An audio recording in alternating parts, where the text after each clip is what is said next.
ଏବେ ସାମ୍ନାକୁ ଆସିଲା ଆଉ ଏକ ବଡ଼ ଖବର। ସତର୍କ ରୁହନ୍ତୁ, ସକ୍ରିୟ ଅବପାତ ପ୍ରଭାବରେ ଜାରି ରହିଛି ବର୍ଷା। ରାଜ୍ୟର ଏସବୁ ଜିଲ୍ଲାକୁ ଆଜି ବି ବର୍ଷାର ସମ୍ଭାବନା ଜାରି ରହିଛି। ଯଦି ଆମ ଚ୍ୟାନେଲକୁ ନୂଆ କରି ଆସିଲେ ଚ୍ୟାନେଲକୁ ସବସ୍କ୍ରାଇବ କରି ପାଖରେ ଥିବା ବେଲ୍ ଆଇକନ୍ ପ୍ରେସ୍ କରନ୍ତୁ, ଯାହାଫଳରେ ଯେତେବେଳେ ଆପଣମାନେ ଏମିତି ଲେଟେଷ୍ଟ ଅପଡେଟ୍ ଦେଖିପାରିବେ। ଚାଲନ୍ତୁ ଦିନ କରି ଆଜିର ଖବର ଉପରେ ନଜର ପକାଇବା। ବଙ୍ଗୋପସାଗରରେ ସକ୍ରିୟ ଅବପାତ ପ୍ରଭାବରେ ରାଜ୍ୟରେ ଜାରି ରହିଛି ବର୍ଷା। କୋହଲା ପାଗ ସାଙ୍ଗକୁ ଲଗାଣ ବର୍ଷା ଲୋକଙ୍କୁ ନାହିଁ ନଥିବାର ଅସୁବିଧା କରୁଛି।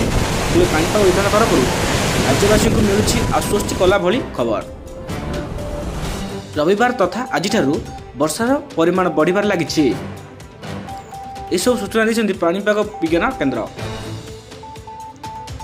ଅଦିନିଆ ବର୍ଷା କାରଣରୁ ରାଜ୍ୟର ବିଭିନ୍ନ ସ୍ଥାନରେ ଚାଷ ନଷ୍ଟ ହୋଇଯାଇଛି, ଯାହାକୁ ନେଇ ଚିନ୍ତାରେ ପଡ଼ିଛନ୍ତି ଚାଷୀ।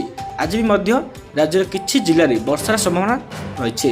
ସେହିପରି ଜିଲ୍ଲାଗୁଡ଼ିକ ହେଲା ମାଲକାନଗିରି, ରାୟଗଡ଼ା, ଗଞ୍ଜାମ, ଗଜପତି, କୋରାପୁଟ। ଏସବୁ ସ୍ଥାନରେ ହାଲୁକା ଧରଣର ବର୍ଷା ରେକର୍ଡ ରଖାଯାଇଛି। ସେପଟେ ଆଗାମୀ 24 ଘଣ୍ଟା ଯାଏଁ ରାଜ୍ୟରେ କୁହୁଡ଼ି ରହିବାର ସମ୍ଭାବନା ରହିଛି। ବିଶେଷ କରି କେନ୍ଦୁଝର, ରାଜଗୁଡ଼ା,